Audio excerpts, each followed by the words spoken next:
500 টাকার কেক বিক্রি করে 1000 টাকা শপিং করতে হয়, এর নাম হচ্ছে হোমমেড কেক বিজনেস। বুঝতে পেরেছো?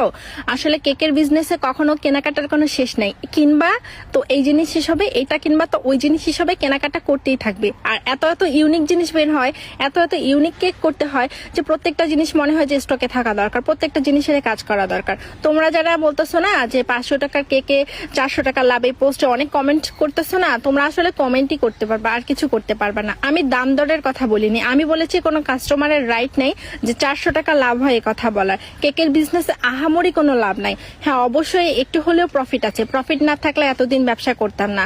ব্যবসার বয়স কিন্তু 4 বছর, 4 বছর থেকে স্টে করতেছি আলহামদুলিল্লাহ।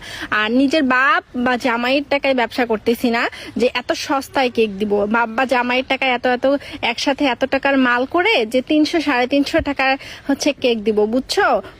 কষ্ট করে জিনিসগুলো করো, একটা একটা করে জিনিস করো। একটা কেক বিক্রি করে 4টা কেকের জিনিস কেনো, তাহলেই বুঝবা যে ব্যবসা কত কঠিন জিনিস। হ্যাঁ, বাস্তবতা কত কঠিন জিনিস। এক মুঠে 50,000 টাকা দিয়ে জিনিস কিনে 300 টাকা 350 টাকায় কেক বিক্রি করে, ওটার নাম ব্যবসা না। তিলে তিলে গড়ে ওঠা এই ব্যবসাটা। এরকম আমার মতো হাজারো উদ্যোক্তা আছে যারা নিজের টিউশনের টাকায় ব্যবসা শুরু করেছে, নিজের পায়ে দাঁড়ানোর